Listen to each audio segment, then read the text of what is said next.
يهده الله فلا مضل له ومن يضلل فلا هادي له أشهد أن لا إله إلا الله وحده لا شريك له وأشهد أن محمدا عبده ورسوله اللهم صل على نبينا محمد وعلى آله وصحبه أجمعين أما بعد.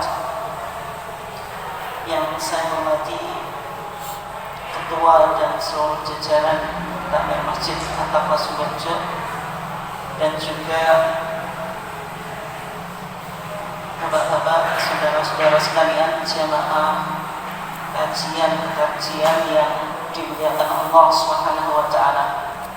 Alhamdulillah, pada kesempatan ini kita masih diberikan Allah Subhanahu wa taala nikmat yang berupa iman dan Islam, dan juga iman yang berupa kesehatan dan kesempatan, sehingga pada sore hari ini kita masih bisa mengikuti kajian di Masjid Sukoharjo ini. Dan salawat serta salam semoga tetap terlimpahkan kepada Nabiullah Muhammad SAW, kepada keluarganya dan sahabatnya, dan juga seluruh orang yang mengikuti ajarannya. Jemaah kajian yang dimuliakan Allah, insya Allah pada kesempatan ini kita akan mengkaji atau membahas tentang fatwa-fatwa tarjih yang berkaitan dengan perayaan Natal. Karena kita sekarang berada di ujung tahun 2021, sehingga di bulan Desember, tanggal 25 Desember, yaitu ada perayaan Natal atau Christmas, nanti diikuti oleh perayaan Tahun Baru atau New Year. Oleh sebab itu, topik ini saya kira penting untuk kita coba kaji bersama dan melihat bagaimana fatwa-fatwa yang ada dari majelis tarjih yang berkaitan dengan perayaan Natal. Sebelum masuk pada topik, kita coba pahami dulu di dalam paham keagamaan yang dikembangkan oleh Muhammadiyah, itu orientasinya adalah tajdid atau tajdid oriented. Tajdid atau pembaruan dalam pandangan Muhammadiyah itu memiliki dua makna atau dua arti. Yang pertama, tajdid itu dilakukan dalam bidang akidah dan ibadah. Tajdid di sini artinya pemurnian atau purifikasi. Nah, kalau topik yang kita angkat tadi, apakah perayaan atau misalnya mengucapkan selamat Natal itu sekedar muamalah duniawiyah atau ada nilai teologis yang ada di dalam. Oleh sebab itu, maka untuk melihat corak tajdid yang dikembangkan di Muhammadiyah, bahwasanya tajdid dalam Muhammadiyah di bidang akidah itu artinya pemurnian atau purifikasi, yaitu Muhammadiyah mencoba memahami akidah itu sebagaimana di dalam sumber aslinya, yaitu Al-Quran dan Sunnah, dan terbebas dari apa yang diistilahkan dengan TBCS. Kemudian tajdid dalam bidang muamalah duniawiyah itu artinya mendinamisasi, artinya mendinamisasikan kehidupan masyarakat dengan semangat kreatif dan inovatif sesuai dengan tuntutan zaman. Oke, karena kajian kita berkaitan dengan muamalah duniawiyah dan juga sering dikaitkan dengan masalah akidah, maka yang perlu kita pahami di dalam Muhammadiyah, ketika Muhammadiyah lahir sebagai gerakan purifikasi tauhid atau gerakan purifikasi akidah, maka akidah yang dipahami oleh warga Muhammadiyah itu jangan sampai mengidap penyakit apa yang disebut dengan TBCS. Artinya ketika warga Muhammadiyah terindikasi atau terdiagnosa mengidap penyakit akidah yaitu TBCS, maka harus segera diterapi atau disembuhkan. Nah, TBCS itu apa maksudnya? Yaitu kepanjangan dari T-nya itu takhayul, yaitu khayalan, kesialan. Ini banyak yang ada di masyarakat. Misalnya ketika kita mau bepergian, mobil kita nabrak apa? Kucing, kemudian kucingnya itu harus dikubur dengan kain mori. Kalau tidak, maka akan apa? Membawa kesialan. Itu contoh apa? Takhayul, yaitu imajinasi tentang kesialan yang dimunculkan di dalam pikiran kita. Itu yang disebut apa? Takhayul. Kemudian ada juga bid'ah. Bid'ah itu membuat inovasi di dalam agama. Meskipun istilah bid'ah itu lebih sering dipakai dalam konteks ibadah, tetapi bid'ah itu juga ada di dalam akidah, yaitu meyakini keyakinan yang di luar dari keyakinan Ahlus Sunnah wal Jamaah atau yang di luar Al-Quran dan Sunnah, maka itu disebut keyakinan yang bid'ah. Kemudian yang C-nya itu khurafat, tapi ini pakai apa? Ejaan lama. Kalau ejaan sekarang yang pakai apa? K. Khurafat itu apa? Apa maksudnya? Yaitu mempercayai mitos atau cerita mistik. Ini masih banyak diyakini di dalam masyarakat kita. Misalnya kalau masyarakat yang hidup di samping laut selatan, itu ada kepercayaan bahwasanya di laut selatan itu ada yang menguasai, yaitu siapa? Nyi Roro Kidul. Sehingga harus dilakukan sesajian, kalau tidak akan berdampak pada kehidupan mereka, akan mendatangkan madorot di dalam kehidupan mereka. Ini contoh mitos atau cerita mistik yang berkembang di masyarakat. Demikian juga di setiap desa ada kepercayaan bahwasanya ada yang menguasai desa itu, yang disebut apa? Danyang atau Singbawarekso atau apapun. Sehingga di sebagian desa masih ada punden, yaitu dilakukan makanan. Kalau tidak dilakukan makanan, maka akan apa?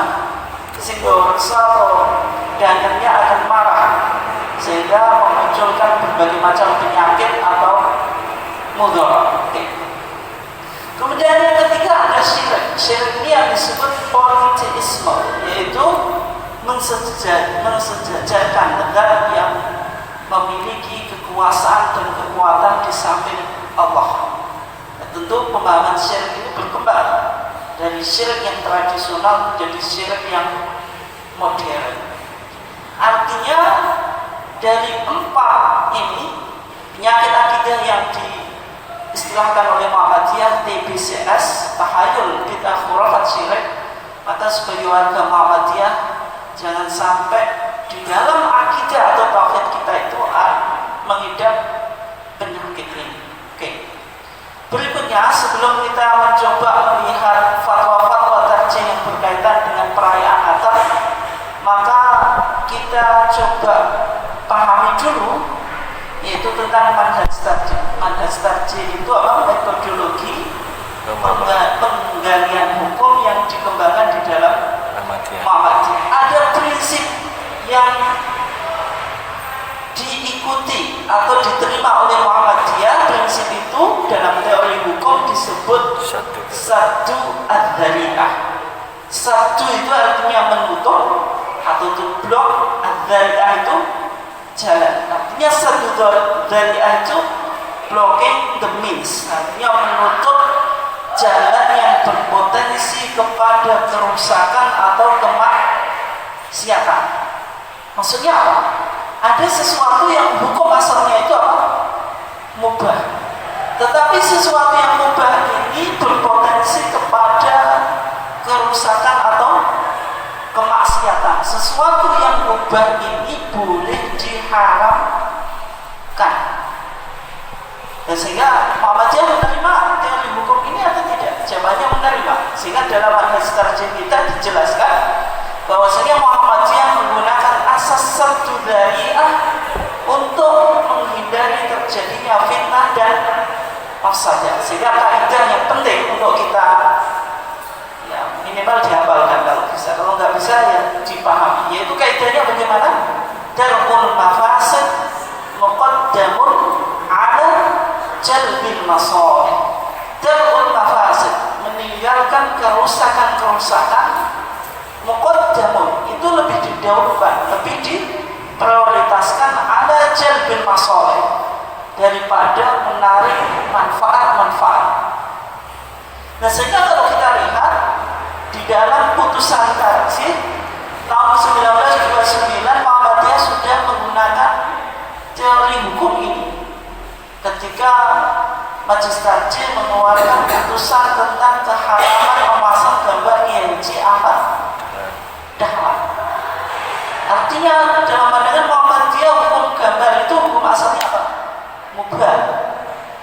Tapi karena suatu situasi dan kondisi ketika itu dalam akidah warga Muhammadiyah belum cukup kuat, sehingga kalau gambarnya Kiai Ahmad Dahlan itu dipasang akan berpotensi terjadinya kesyirikan, yaitu apa? Memutuskan sosok Kiai Ahmad Dahlan. Sehingga 1929 Muhammadiyah memutuskan atau memfatwakan tentang keharaman memasang gambar Kiai Ahmad Dahlan ketika masa periodisasi Kiai Haji Ibrahim yang merupakan saudara iparnya Kiai Ahmad Dahlan. Tetapi ketika situasi dan kondisi sudah berubah, tahun 1968 di Munas Tarjih di Sidoarjo dianggap bahwasanya keyakinan atau akidah warga Muhammadiyah itu sudah kuat dan sudah kokoh, tidak mungkin ada di kalangan warga Muhammadiyah yang memiliki keyakinan atau mengkultuskan Kiai Ahmad Dahlan. Kemudian yang kedua, kepentingan edukasi atau bagaimana mengenalkan sosok sebagai founding father dari organisasi ini kepada generasi yang akan datang. Maka fatwa yang sudah difatwakan dicabut 1968. Dan ketika awal mengharamkan gambar itu prinsip yang dipakai apa? Saddu dzari'ah. Memasang gambar itu hukum asalnya apa? Mubah. Tetapi ketika yang mubah ini berpotensi kepada kemaksiatan atau kesyirikan, maka boleh diharamkan. Tetapi ketika ilah atau alasan ini sudah tidak ada, maka hukumnya menjadi sebagaimana semula, yaitu hukumnya mubah. Oke, ini contoh ya. Di 1929 Muhammadiyah sudah menggunakan apa? Prinsip saddu dzari'ah. Oke, contoh yang kedua. Di Munas Tarjih di Malang tahun 1989 itu Muhammadiyah memutuskan atau memfatwakan larangan menikahi wanita non-muslim ahli kitab Indonesia.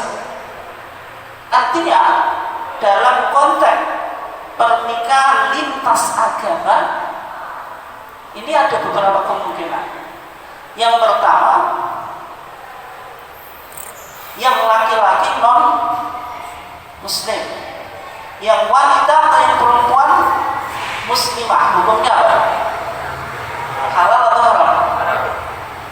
Haram. Kenapa haram? Karena secara umum laki-laki lebih dominan daripada perempuan. Kalau laki-lakinya non muslim, yang wanita itu muslimah, maka sangat berpotensi yang muslimah atau istri yang muslimah ini pindah agama mengikuti apa? Suaminya. Kalau sekarang dibalik, yang laki-laki muslim tapi yang perempuan kitabiah atau dari Kristen atau seorang Kristiani beragama Kristen atau misalnya Yahudi. Tapi Yahudi itu ada tetapi tidak banyak populasinya di Indonesia. Katakanlah Nasrani atau dari apa? Kristen. Itu hukumnya bagaimana? Laki-lakinya Muslim, istrinya itu Nasrani atau Nasrani. Hukumnya bagaimana?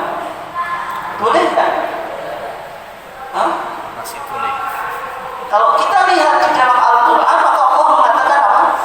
Wal muhsanatu minal ladzina utul kitaba min qablikum. Yang halal bagi orang-orang Muslim itu apa? Wal muhsanat, wanita yang terhormat minal ladzina utul kitab, dari ahli-ahli kitab.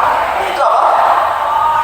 Yahudiyah atau Nasraniyah, pengikut agama Yahudi atau pengikut agama Nasrani. Min qablikum, sebelum kamu. Kalau melihat ayat ini, maka wanita kitabiah itu hukum asalnya apa? Boleh dinikahi sesuai dengan mantuk atau yang diucapkan oleh Al-Quran. Tetapi kemudian ini bisa berubah ketika melihat fakta yang ada di lapangan sekarang. Kalau jenengan mengikuti dunia selebritis, maka tidak jarang apa laki-lakinya Muslim, kemudian yang istrinya non Muslim atau kitabiah, ternyata laki-lakinya apa? Ternyata laki-lakinya apa? Atau tetap ikut. Bisa jadi karena istrinya itu seorang selebritis, dari segi kekayaan juga lebih kaya daripada suami. Ini tidak ada jaminan dalam konteks apa? Modern. Karena antara laki-laki dan perempuan itu bisa dikatakan sekarang sudah ada equality atau apa? Kesamaan. Dan mungkin di beberapa hal banyak wanita yang lebih kaya dan bisa mendominasi laki-laki. Sehingga ini perlu dikaji bahwasanya masalah pernikahan itu bukan hanya melegalisasi seksualitas, tetapi ada tujuan yang ingin direalisasikan oleh Islam, bahwasanya nikah itu termasuk tujuannya mencetak generasi atau anak yang soleh dan apa, menguatkan keimanan. Kalau yang berpotensi rusak adalah iman, melihat fakta di lapangan, maka sesuatu yang mubah itu bisa diharamkan dengan prinsip apa? Satu adzari'ah. Ini bisa ditangkap ya.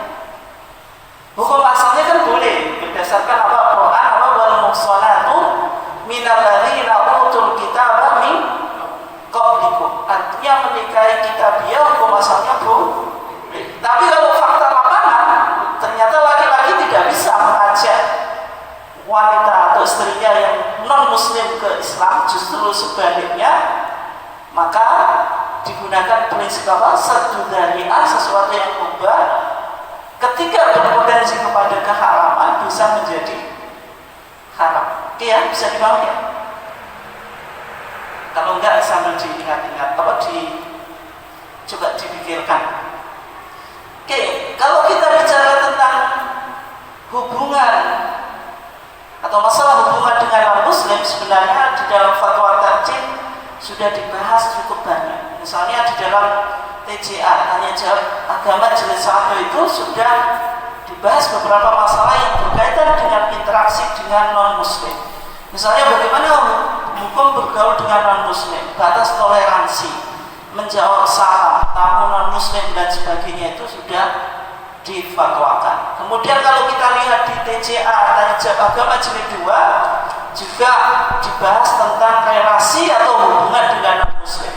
Misalnya hukum mengucapkan selamat hari Natal, yang ini nanti kita akan bahas. Kemudian bantuan non-muslim, menyantuni yatim non-muslim, itu bagaimana? Artinya di dalam fatwa-fatwa tarjih itu berkaitan dengan relasi atau hubungan dengan non-muslim, fatwa kita sudah lumayan banyak. Sebelum kita masuk pada fatwa yang berkaitan dengan perayaan seputar Natal, kita coba kaji tentang prinsip-prinsip pergaulan dengan non-muslim. Kalau kita lihat di dalam TCA jilid 1 halaman 177 178 itu dijelaskan tentang beberapa prinsip yang perlu untuk kita jadikan acuan di dalam berinteraksi dengan non-muslim. Tapi saya langsung pada kesimpulannya saja. Yang pertama, kita harus saling menghormati dan penuh pengertian ketika bergaul dengan komunitas atau dengan bangsa yang memiliki perbedaan background atau perbedaan latar belakang. Prinsip ini bisa kita temukan ketika Allah Subhanahu wa taala menjelaskan bahwasanya Allah menciptakan manusia itu dari laki-laki dan perempuan, kemudian dijelaskan apa? Waja'alnakum syu'uban, dan kami menjadikan kamu sekalian syu'uban, berbangsa-bangsa, wa qabail, dan bersuku-suku. Artinya ini adalah ketentuan Allah bahwasanya Allah menciptakan manusia itu dengan perbedaan background. Perbedaannya, backgroundnya dari apa saja? Bisa dari suku yang berbeda, dari bangsa yang berbeda, dari warna kulit yang berbeda, maupun ya, semacam-macam. Tapi intinya termasuk perbedaan apa? Agama. Tapi intinya dijelaskan apa hikmahnya? Lita'arafu, supaya kita saling mengenal. Ada tradisi dan budaya yang perlu kita gali atau kita kenali dari perbedaan yang berbeda-beda ini, termasuk juga perbedaan agama. Artinya kita tetap memperlakukan non-muslim itu dengan sikap yang baik. Tapi dijelaskan ketika manusia itu memiliki latar belakang yang berbeda-beda, dijelaskan siapa yang paling mulia di sisi Allah, dikatakan inna akramakum indallahi atqakum. Sesungguhnya yang paling mulia di antara kita adalah sejauh mana kita memiliki ketakwaan kepada Allah Subhanahu wa taala. Itu kalau konteksnya apa? Relasi kemasyarakatan yang tidak ada hubungannya dengan ibadah. Tapi kalau sudah mencakup wilayah apa? Ibadah, apakah kita boleh mengintervensi atau mencampuri keyakinan orang lain, atau dengan nama toleransi kita apa? Mengikuti ritual dari agama yang lain. Misalnya kita juga ikut di misa mingguan, dan orang Kristen juga ikut sholat Jumat, atau pindah, ustadznya dipindah. Ustadz yang Islam khutbah di gereja, pastor kemudian khutbah di masjid. Maka sebenarnya kaidah di dalam Islam itu sudah bapak-bapak sekalian dan saudara sudah pahami. Prinsipnya kalau sudah masuk wilayah keimanan dan ibadah atau ibadah, prinsipnya lakum dinukum waliyadin. Lakum, bagi kamu sekalian, dinukum, agamamu, waliyadin, dan bagiku agamaku. Artinya tidak boleh mengintervensi keyakinan orang lain dengan alasan toleransi atau dengan nama toleransi atau sebagainya. Ini yang ditanamkan di dalam Islam. Artinya surat Al-Kafirun itu kan turun ketika ada negosiasi antara orang musyrik atau musyrikin dengan Islam, supaya apa? Ada umat Islam mau menerima apa yang disembah oleh orang musyrik, dan orang musyrik akan menerima apa yang disembah oleh umat Islam. Artinya ajaran pluralisme agama itu sudah muncul ketika itu. Tapi Al-Quran menjelaskan dalam prinsip keyakinan itu, prinsipnya lakum dinukum waliyadin. Nah, kalau kita berinteraksi dengan dengan non-muslim itu karena agama mereka juga agama dakwah. Artinya kalau dalam Kristen istilah dakwah itu disebut apa? Evangelisasi atau penginjilan. Dan umat-umat yang belum menerima Yesus Kristus sebagai juru selamat itu dianggap sebagai domba-domba yang tersesat, perlu untuk diselamatkan. Artinya sangat mungkin dalam berinteraksi dengan non-muslim terjadi dialog teologis. Ketika terjadi dialog teologis, bagaimana kita atau sikap kita? Maka Al-Quran menjelaskan wala tujadilu ahlal kitabi illa billati hiya ahsan. Jangan engkau berdialektika dengan ahlul kitab kecuali dengan cara yang terbaik. Illa alladziina dzalamu minhum, kecuali orang-orang yang melakukan kezaliman di antara mereka. Artinya boleh melakukan dialog secara teologis, tetapi tetap harus dipegang prinsip jangan sampai kita menghina keyakinan mereka. Karena kalau kita hina, mereka akan merespon balik menghina keyakinan kita atau bahkan menghina Allah yang Maha Suci yang kita sembah. Ini beberapa prinsipnya. Kemudian kita coba masuk sekarang pada fatwa tarjih tentang hukum mengucapkan selamat hari Natal. Sebenarnya kalau kita bicara tentang fatwa tarjih yang berkaitan dengan hukum mengucapkan selamat hari Natal, fatwa ini sebenarnya tidak difatwakan oleh majelis tarjih secara sendiri. Artinya majelis tarjih menukil atau mengutip atau menyampaikan fatwa yang sudah pernah difatwakan oleh MUI, yaitu Majelis Ulama Indonesia. Fatwa ini sekitar tahun 1981-an. Kenapa kok demikian? Karena melihat isu ini sudah menjadi isu nasional, sehingga fatwanya itu kalau diambil dari fatwa MUI ini lebih representatif, karena fatwa ini digodok oleh lintas ormas. Nah, ketika kita baca di dalam fatwa Majelis Ulama tentang perayaan Natal bersama, maka sebelum mengeluarkan fatwa, nanti ada 3 fatwa yang dikeluarkan oleh MUI, diawali dengan pertimbangan-pertimbangan yang dijadikan bahan kajian atau ya pertimbangan untuk menentukan fatwa itu.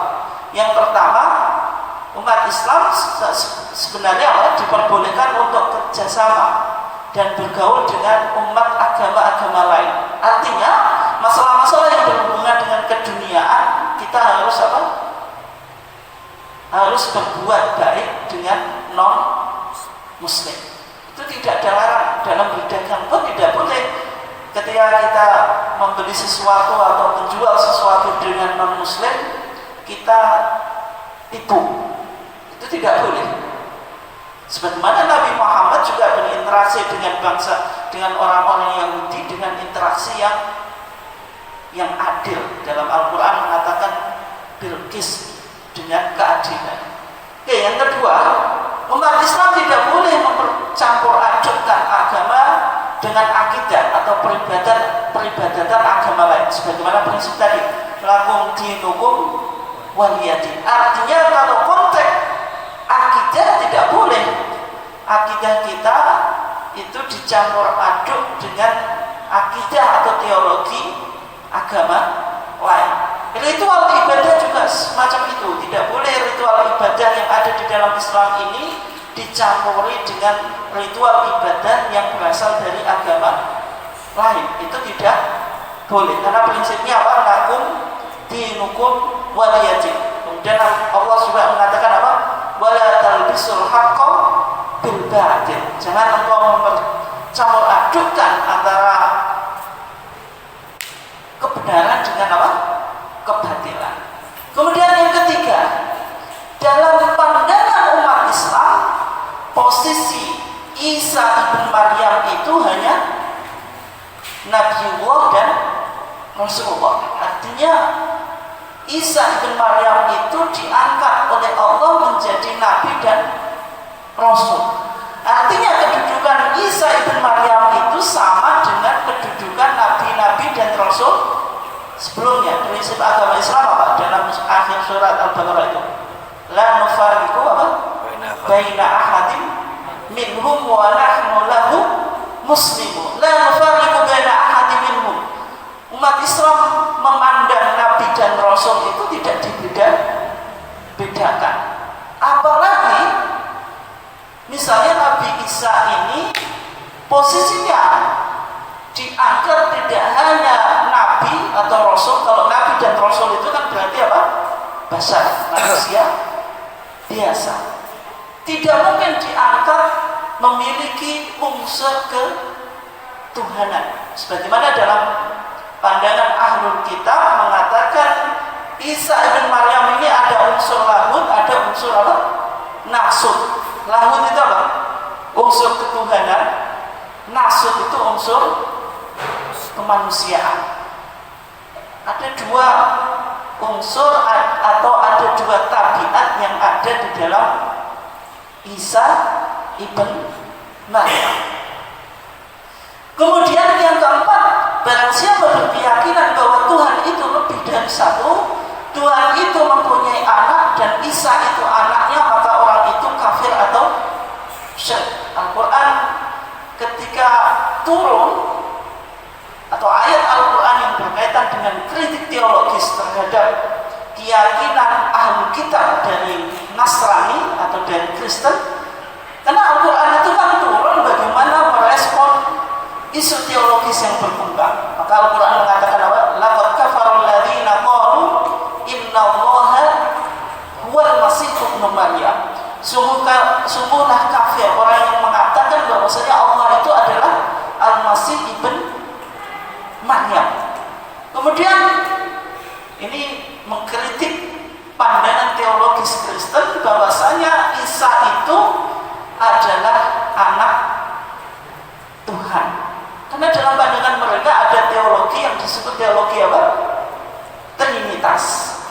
Bahwasanya Allah itu esensinya satu, tetapi memiliki tiga oknum. Kalau oknum itu bahasa Syria, tapi kalau bahasa Yunani disebut hipostasis. Ada teologi trinitas. Allah itu esensinya satu, tetapi memiliki tiga oknum. Ada Tuhan Bapa atau the Father. Tuhan Bapa itu yang di mana? Allahu fawqana. Kata orang Kristen apa? Koptik Mesir menjelaskannya semacam itu. Allah yang berada di atas kita, artinya yang berada di surga. Tuhan Bapa yang berada di surga. Kemudian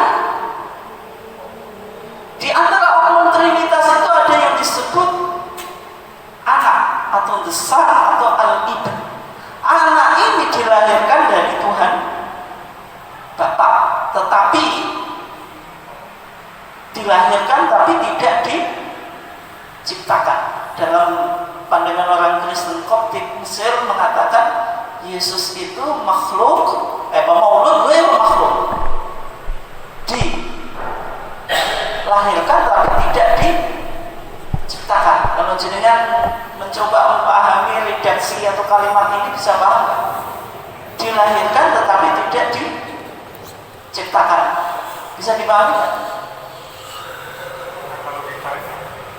Nggak, dilahirkan. Suatu yang dilahirkan itu diciptakan nggak? Namanya dilahirkan ya diciptakan. Bagaimana dilahirkan kok tidak diciptakan? Sehingga kita nggak bisa menangkap bahasa maulud ghairu makhluk. Sesuatu yang lahir ya pasti diciptakan. Dan lahirnya Isa dari Tuhan Bapa ini sebelum penciptaan alam semesta. Tapi karena manusia ini memiliki dosa atau khoti'ah, dosa ini yang diwariskan oleh bapaknya manusia yaitu Adam. Ketika berada di surga Eden karena memakan pohon larangan, akhirnya diturunkan ke bumi. Dosanya manusia atau dosanya Adam ini akan diwariskan terus sampai akhir kiamat dan tidak bisa ditebus. Maka Allah itu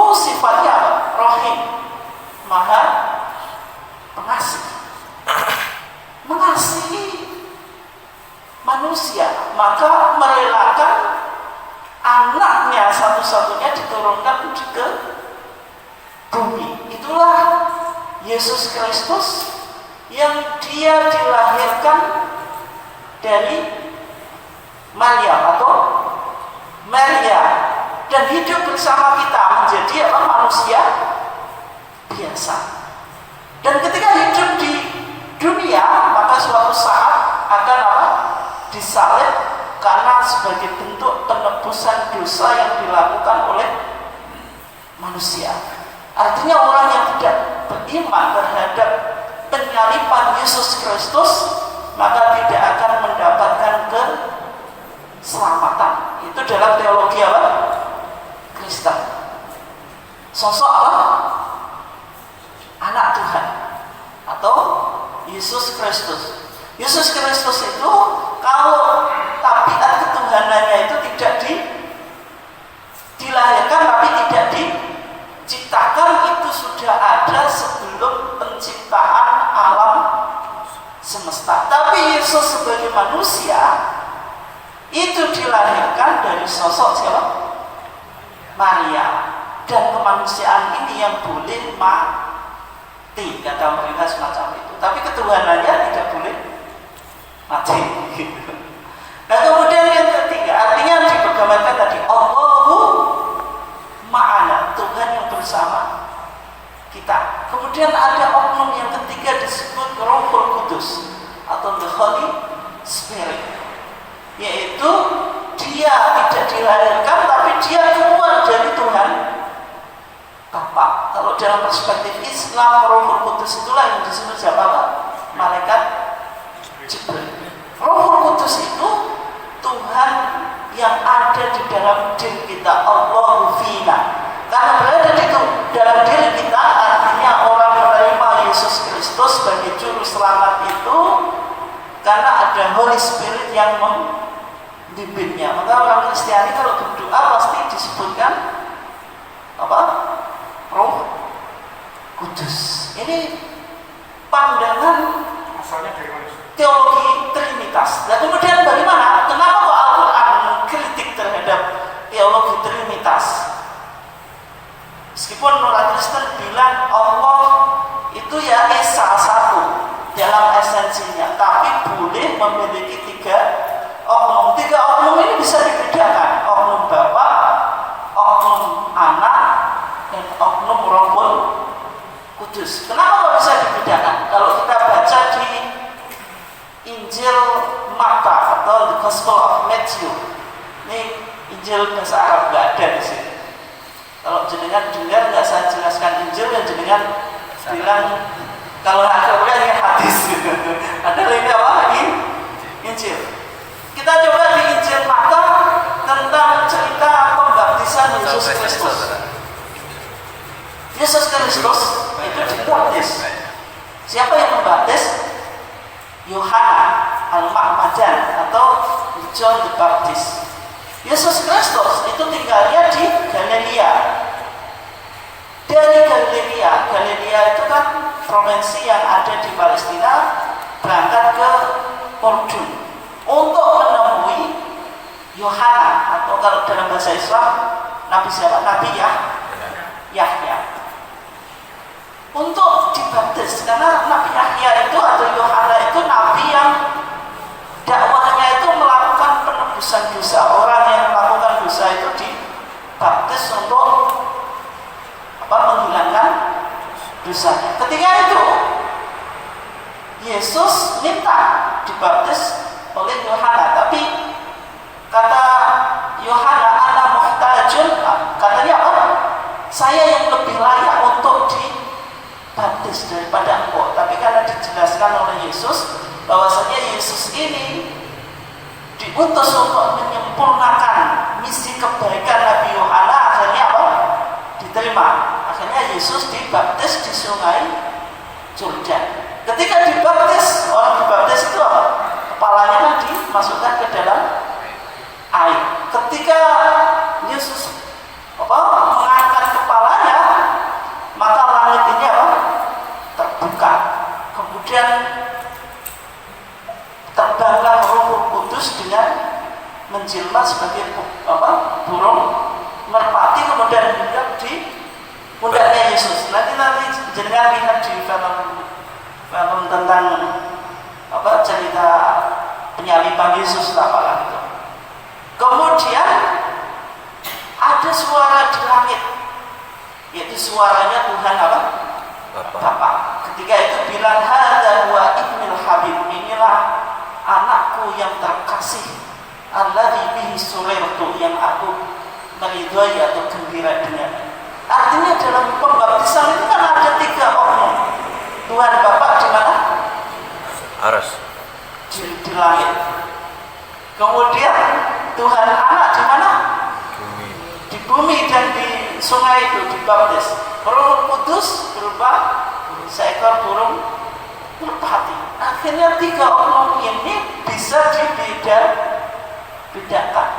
Ini yang dianggap oleh agama Islam ini menodai ajaran tauhid. Meskipun dalam Islam Allah itu zat, tapi memiliki sifat Allah al-ilm, maha mengetahui, al-qudrah, maha berkuasa. Tapi yang namanya sifat Allah tidak mungkin terpisah dari zatnya. Tapi kalau oknum itu melebihi dari apa yang disebut sifat. Oleh sebab itu dikritik oleh Al-Quran, laqad kafara alladziina qalu innallaha tsalitsu tsalatsa.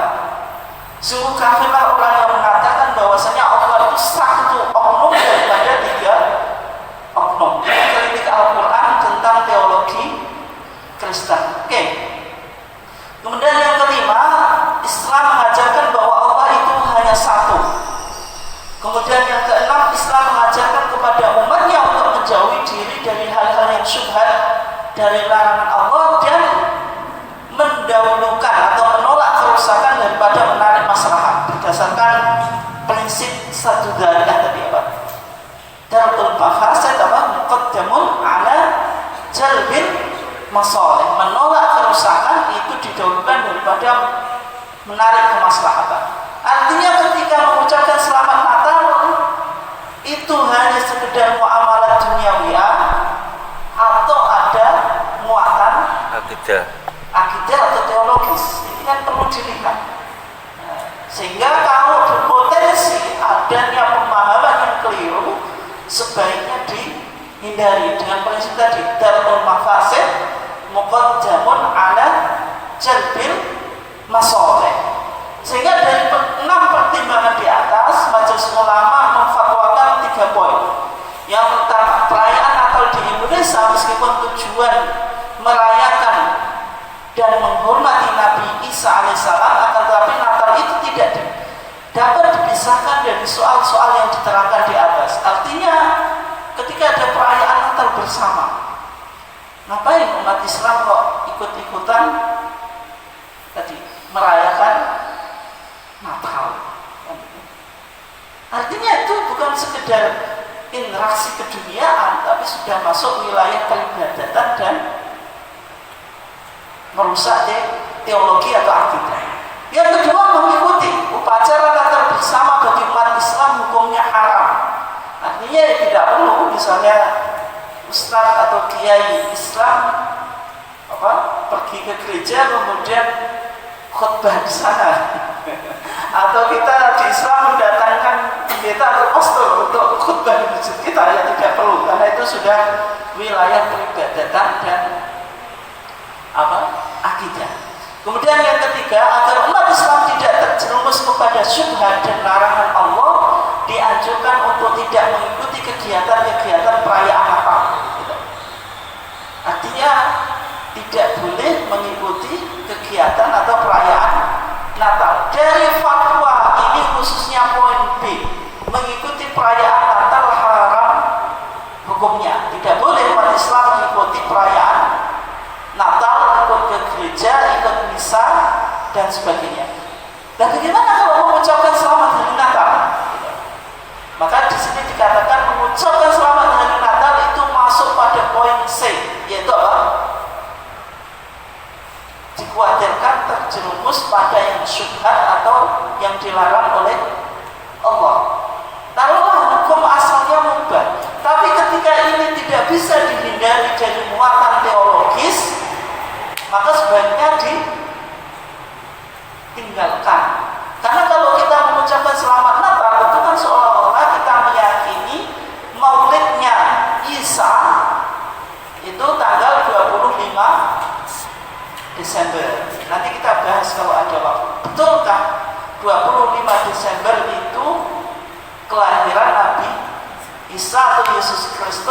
berdasarkan kalender Masih.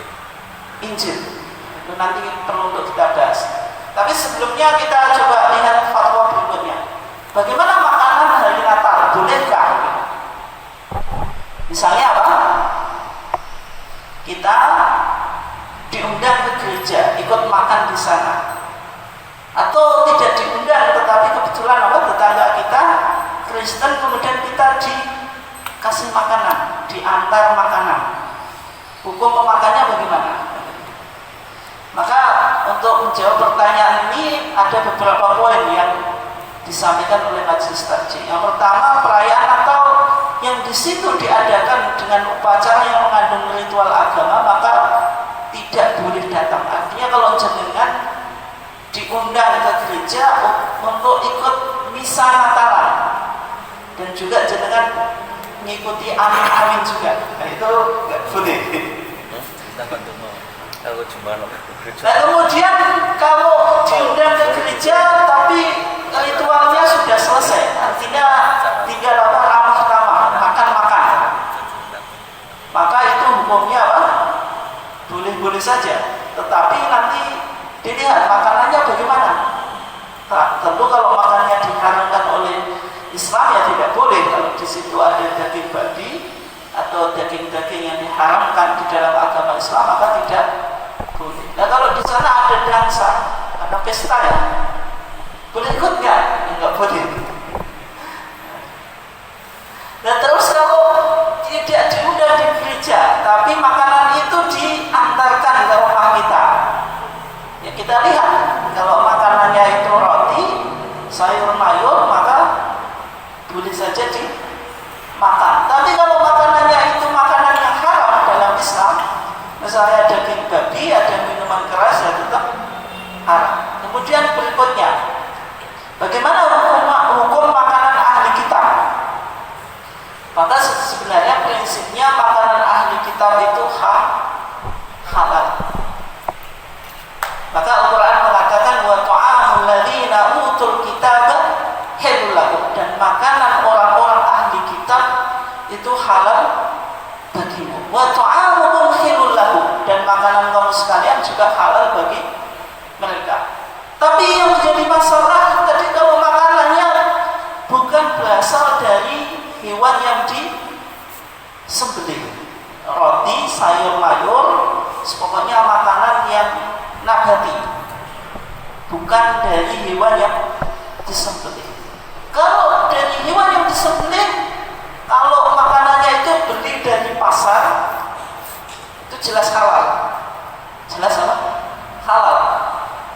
Kalau yang menyembelih orang Kristiani sendiri, nah ini yang menjadi perdebatan.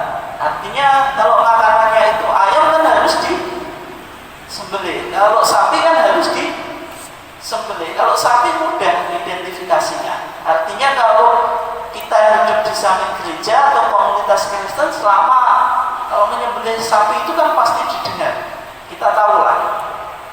Tapi yang menjadi masalah kalau bagaimana kalau ayam. Ayam itu ada dua kemungkinan, beli di pasar atau disembelih sendiri. Sehingga karena masalah hukum memakan makanan sembelihan orang Kristen ini penting bagi warga Muhammadiyah Bojonegoro, khusus Bojonegoro. Maka ada mustafti, orang yang bertanya kepada Majelis Tarjih tentang masalah ini. Penting untuk dijawab, sehingga Pak Pangeran Yahman, Desa Palembang, Kecamatan Kanor, Kabupaten Bojonegoro, Jawa Timur, mengajukan pertanyaan ini kepada Majelis Tarjih. Itu pertanyaannya, bolehkah seorang Muslim memakan sembelihan orang Kristen karena mereka menyembelih dengan menyebut nama Yesus Kristus? Maka dalam menjawab pertanyaan ini, Majelis Tarjih menyebutkan dua pendapat di kalangan para ulama tentang hukum memakan sembelihan orang Kristen. Yang pertama, hukumnya halal, karena masuk ayat tadi, wa ta'amul ladzina utul kitaba halal lakum, dan makanan ahli kitab itu halal bagimu. Ini makanan apapun, baik makanan yang bukan berasal dari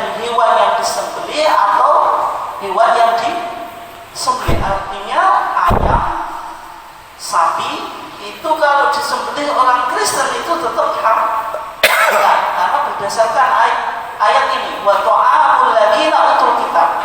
Ta'am itu makanan itu maksudnya ismun lima yukal, nama bagi sesuatu yang dimakan. Sesuatu yang dimakan itu kan ada dua kemungkinan, dari sesuatu yang tidak disembelih maupun yang disembelih. Artinya yang disembelih dengan ritual mereka, yang mana ketika menyembelih menyebut nama Yesus Kristus pun juga halal.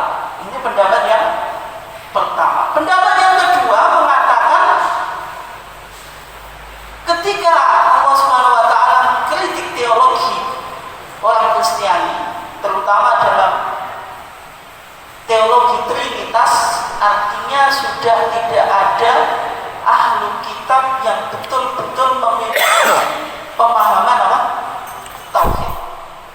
Allah mengkritik teologi mereka, laqad kafara alladziina qalu innallaha tsalitsu tsalatsa. Sungguh kafirlah orang-orang yang mengatakan bahwasanya Allah itu salah satu dari yang tiga. Setelah ayat ini turun, artinya orang Kristen itu dalam masalah teologi dianggap sebagai teologi yang menyimpang, sehingga penyembelihan yang disembelih dengan nama Tuhan mereka itu sama dengan wa ma'umila li ghairillahi bih. Itu sesuatu yang disembelih bukan dengan nama Allah, maka itu tidak boleh. Nah, dari dua pendapat yang berkembang ini, mana yang dipilih atau yang menjadi kecenderungan majelis taklim?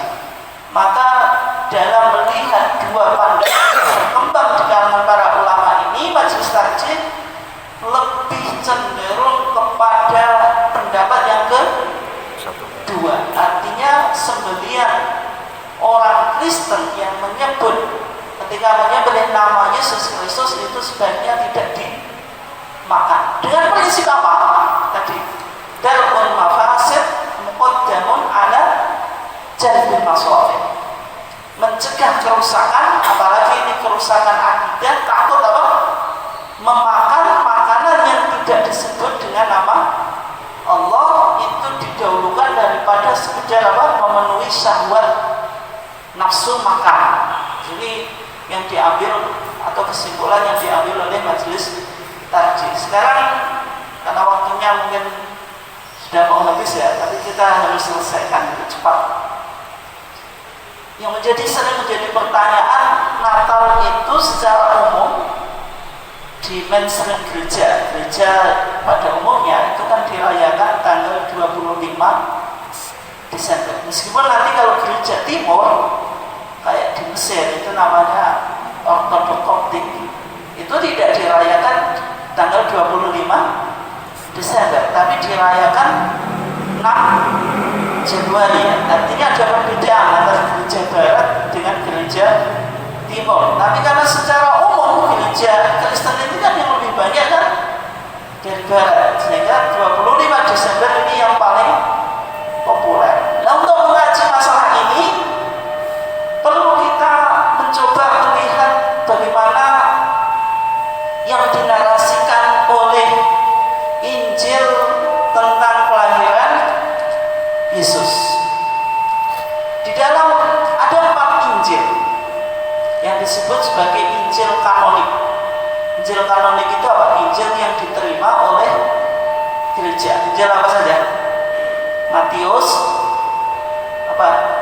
Markus, kemudian Lukas, sama Yohanes. 4 saja. Bagaimana kalau Injil Barnabas? Itu menurut mereka Injil mogok, Injil palsu. Kenapa? Karena menetapkan tentang kenabian Nabi Muhammad.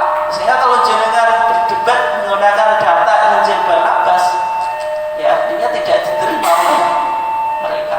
Oke, Injil 4 ini yang diterima oleh gereja. Tapi dari 4 Injil ini bisa dikelompokkan lagi berdasarkan biblical studies, kajian Bible yang modern. Mereka mengistilahkan dengan Injil sinoptik. Injil sinoptik itu apa? Dari 4 Injil ini ada 3 Injil kalau dilihat dengan satu pandang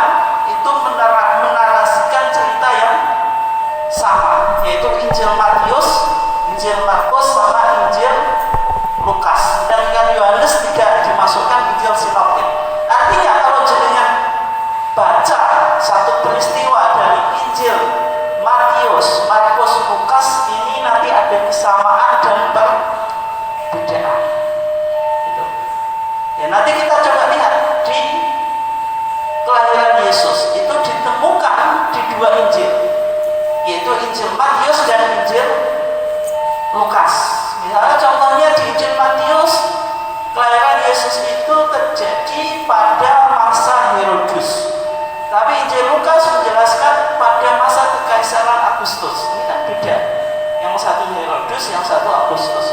Kemudian yang kedua, Injil Matius menjelaskan kelahiran Yesus itu yaitu di rumah di Bethlehem. Bethlehem itu Baitulahmin atau kota sucinya King David atau Raja Daud atau Yerusalem.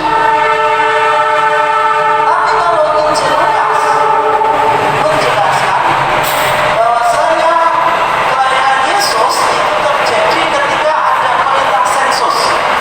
Sensus itu apa? Pendataan penduduk. Karena ketika itu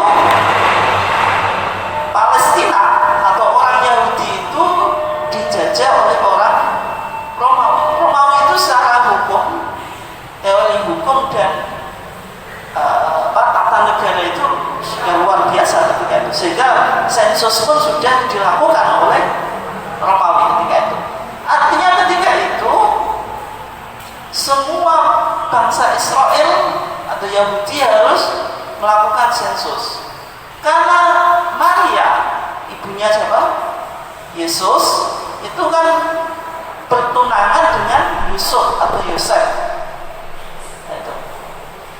Asalnya dari Baitulahmin atau Bethlehem, tapi tinggal di Nazaret di provinsi Galilea.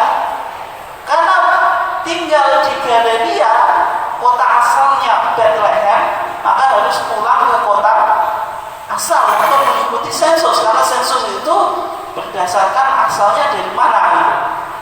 Akhirnya apa? Melakukan perjalanan ke Bethlehem, dan di perjalanan mereka tidak mendapatkan penginapan karena rumah dulu yang bawah itu untuk ternak, yang atas digunakan untuk tidur. Karena yang atas ini sudah penuh, akhirnya masuk ke rumah atau bahasa kita kandang domba. Dan ketika itulah Yesus lahir di tempat yang digunakan untuk ngasih makan domba itu. Artinya terjadi peristiwa sensus. Yang kedua, menurut Injil Matius, ada kunjungan dari orang Majusi. Orang Majusi ini mengunjungi atau mencari sosok penyelamat yang baru dilahirkan dengan apa? Dengan mengikuti cahaya bulan dari timur. Karena cahaya bulan dari timur ini sangat terang luar biasa, akhirnya diikuti dan sampailah mereka menemukan bayi yang dilahirkan, yang diyakini sebagai juru selamat. Artinya ada cahaya apa? Bintang. Kemudian yang berikutnya ada kunjungan dari pengembala kambing. Malam-malam ketika itu masih ada pengembala kambing. Kalau pengembala kambing pada waktu malam, itu artinya ada cahaya bulan. Jadi ada 3 peristiwa ini: sensus, kunjungan orang Majusi karena apa? Cahaya bulan. Para pengembala kambing bisa mengembalakan kambing pada waktu malam, artinya bulan jelas ada. Yang menjadi pertanyaan sekarang dari 3 data yang bisa kita temukan dari Injil Matius dan Lukas, Yesus itu kalau dibilang tanggal 25 Desember itu musim panas atau musim dingin? Kita di Indonesia musim apa sih? Musim hujan, artinya musim dingin. Kalau kita dulu saya di Mesir, kalau sudah bulan 11, 12, 1, 2, 3 ini musim dingin yang sangat ekstrim. Karena Mesir ini kan dekat dengan Palestina, artinya musim dingin. Kalau musim dingin, mungkinkah Kaisar Agustus memerintahkan rakyat Yahudi untuk sensus di musim dingin? Tidak mungkin, karena aktivitas itu kalau musim dingin banyak yang terhenti atau cancel. Kalau melakukan perjalanan jauh ada musim dingin, potensi apa? Potensi meninggal juga. Yang kedua, kunjungan Majusi dengan apa tadi? Cahaya bintang. Mungkinkah bintang itu bercahaya di musim dingin? Jawabannya tidak mungkin. Yang kedua, musim dingin adakah mengembala kambing mengembalakan kambingnya? Jawabannya tidak. Kambing itu kalau sudah musim dingin ya tidak digembalakan. Yang kedua, apakah ada cahaya bulan? Tidak. Sehingga kalau kita lihat dari 3 peristiwa ini, berarti kesimpulannya menurut Injil Matius dan Lukas, Yesus itu dilahirkan pada masa musim panas. Tapi 25 Desember itu musim dingin. Kemudian kalau kita lihat narasi kelahiran Isa alaihissalam dalam Al-Quran, ternyata ada isyarat yang menarik dalam Al-Quran. Meskipun narasi kelahiran Yesus kalau jenengan bandingkan dengan Injil itu agak beda, tapi ada titik kesamaan tentang peristiwanya, yaitu ketika itu Maryam itu disuruh untuk menggerakkan pohon kurma. Maka Al-Quran menarasikan apa? Wahuzzi, dan gerakanlah ilaiki kepada engkau bijit nakhlati, dengan pelapa kurma. Pohon kurma itu disuruh goyangkan. Tujuannya apa? Tusokin, supaya jatuh alaiki kepada engkau wahai Maryam rotoban janiyah, yaitu apa? Buah kurma yang masih basah gitu. Ini kan artinya ada apa? Pohon kurma itu ketika itu sedang berbuah. Kalau sedang berbuah, musim dingin atau musim panas?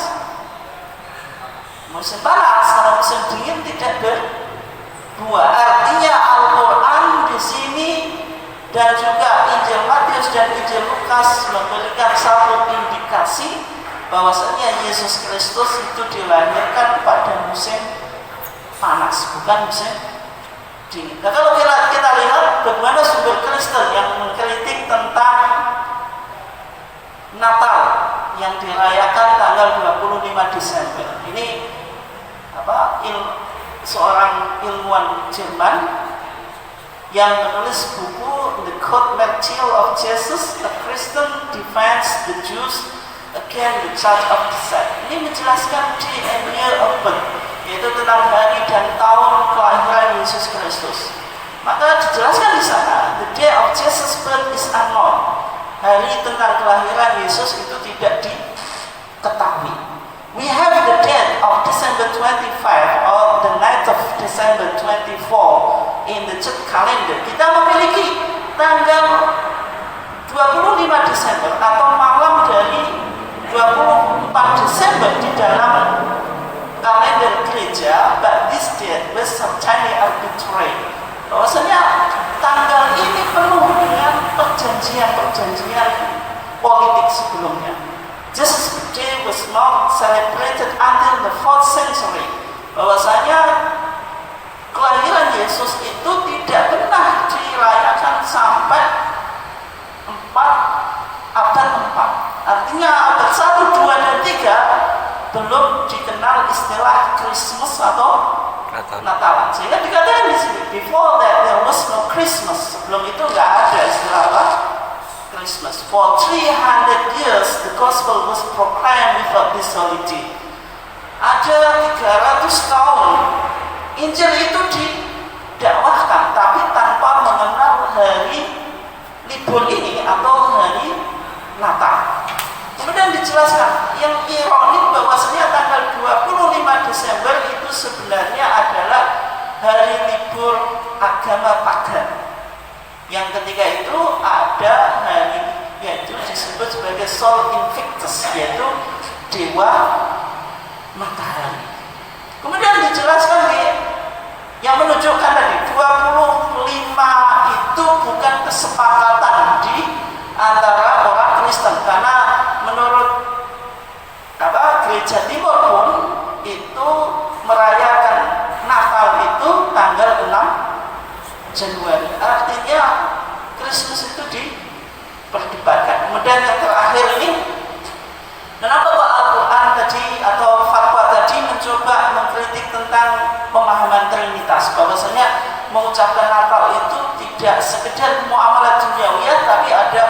struktur teologis tertentu. Misalnya tadi tentang doktrin Trinitas. Di dalam Kristen itu ada syahadat yang disebut apa? Credo Nesia. Maksudnya credo itu kan keyakinan, Nesia itu nama kota, yaitu kota yang ada di mana? Di Turki. Kok tahu ya? Kota yang ada di Turki, yang mana credo ini dilahirkan tahun 350 di Nesia, yang mana syahadat ini disebut syahadat iman rasuli. Kalau kita lihat siapa Yesus itu di sana, ini orang Kristen apapun pasti baca syahadat ini, hanya saja bahasanya yang beda-beda. Ya, kalau ini saya memang kutip dari yang dibaca oleh Kristen Koptik Mesir. Mereka bilang tentang Yesus itu wa bi rabbin wahidin Yesus al-Masih. Kami beriman dengan Tuhan yang satu, yaitu Yesus al-Masih, Ibnullah al-Wahid, anak Allah yang satu, al-maulud minal ab, yang dilahirkan dari Tuhan ayah, qabla kulli tuhur, sebelum ada alam semesta ini. Kemudian dikatakan apa? Maulud ghairu makhluk, dilahirkan tapi tidak diciptakan. Jadi kalau kita bahas tadi bahasanya problematik, bagaimana dilahirkan tapi tidak diciptakan. Nah, sehingga ini yang terakhir kalau kita pahami doktrin Trinitas itu di gambarannya. Ini Tuhan Bapa atau the Father, ini Tuhan Anak, the Son, ini Roh Kudus atau the Holy Spirit. Kalau digambarkan semuanya ini adalah Allah. Jadi Tuhan Bapa ya Allah, Tuhan Anak ya Allah, Tuhan Roh Kudus ya Allah. Kalau semuanya Allah, maka semuanya ini boleh disamakan? Jawabannya tidak, harus dibedakan. Bagaimana cara membedakan? Berarti Tuhan Bapa itu bukan Tuhan Anak, karena Tuhan Anak itu dilahirkan dari Tuhan Bapa. Tuhan Anak itu bukan Tuhan Roh Kudus, dan Roh Kudus bukan Tuhan Bapa. Karena Tuhan Roh Kudus itu bukan Tuhan Bapa. Kenapa? Karena dia keluar dari Tuhan Bapa. Jadi yang satu Tuhan Anak itu dilahirkan, kalau Roh Kudus itu keluar. Tapi ini tidak boleh disamakan. Kalau gitu semuanya Allah, iya secara esensi. Tapi secara umum Allah juga tidak, harus dibedakan. Artinya Tuhan Anak, Tuhan Bapa, Tuhan Anak, Tuhan Roh Kudus harus dibedakan. Maka dalam Bismillah orang Kristen kan Bismillah dengan menyebut Tuhan Bapa, wal Ibn dan Anak, Roh Kudus dan Roh Kudus, baru dijelaskan tiga oknum ini ilahul wahid, satu Tuhan. Kalau bahasa Inggris kan in the name of Father, dengan nama Bapa, the Son, Anak, the Holy Spirit, kan gitu. Baru Holy Spirit menunjukkan Trinitas ini ada tiga oknum yang tidak boleh disamakan. Sehingga tadi muncul kritik Al-Quran bagaimana merespon teologi yang berkembang di kalangan ahlu kitab, yaitu Al-Quran mengatakan laqad kafara alladziina qalu innallaha tsalitsu tsalatsa. Mungkin sekian, kalau ada pertanyaan monggo.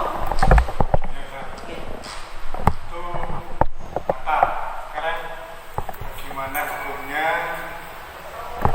merayakan tahun baru dan mengucapkan selamat tahun baru? Ini karena ada hubungan dekat juga.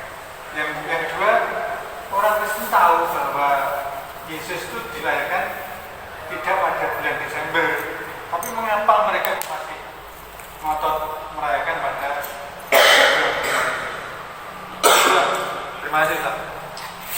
Ya, yang pertama tentang mengucapkan tahun baru. Sebenarnya tahun baru itu kalau kita gunakan peta Muhammadiyah, misalnya peta membaca masalah, ada ibadah, ada muamalat duniawiyah. Tahun baru itu apa? Muamalat duniawiyah. Kalau muamalat duniawiyah hukum asalnya apa?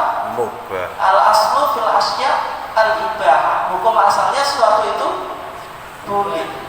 Tapi ketika muamalah duniawiyah ini ada muatan teologis tertentu, kemudian mengikuti tradisi tradisi yang bertentangan dengan Islam, maka itu tidak boleh.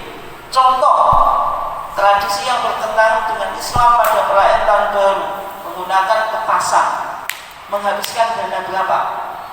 Petasan yang segitu, kenapa kok tidak dialokasikan untuk membesarkan kajian-kajian di sini?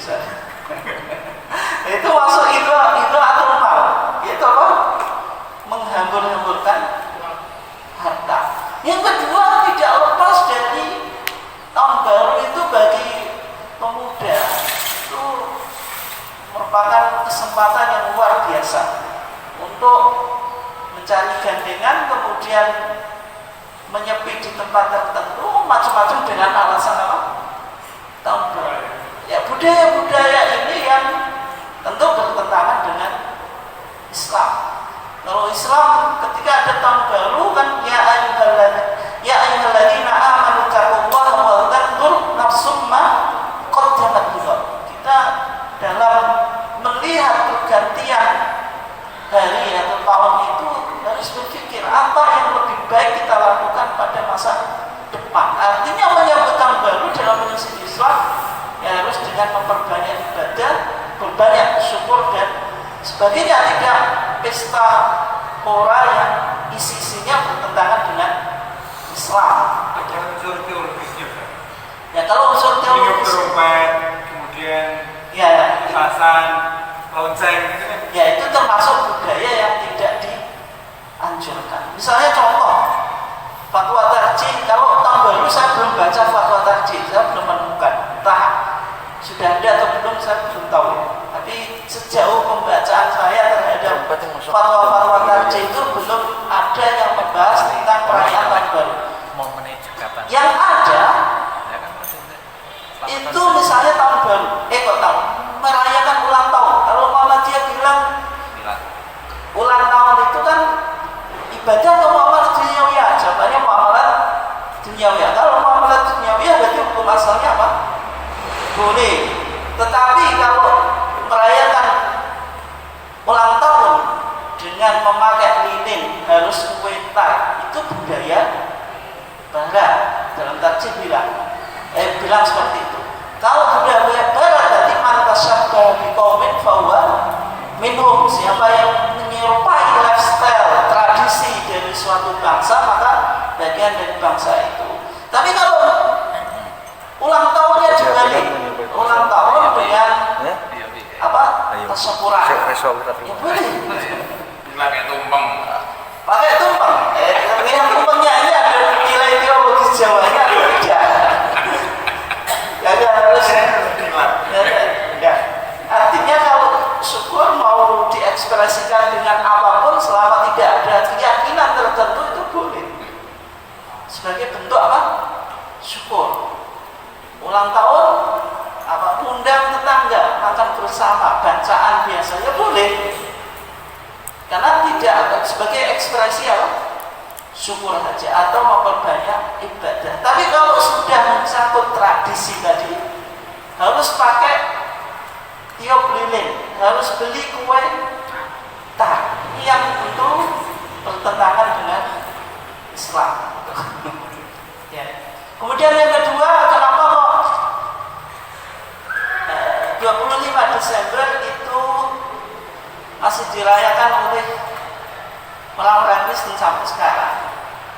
Ya memang ini kan kalau melihat buku ini artinya abad keempat itu sudah mulai perayaan Natal. Ini kan sudah budaya yang cukup lama. Kalau budaya ini cukup lama, maka tentu sudah mengakar. Kalau bagi orang Barat itu bukan nggak penting Natalan itu, yang penting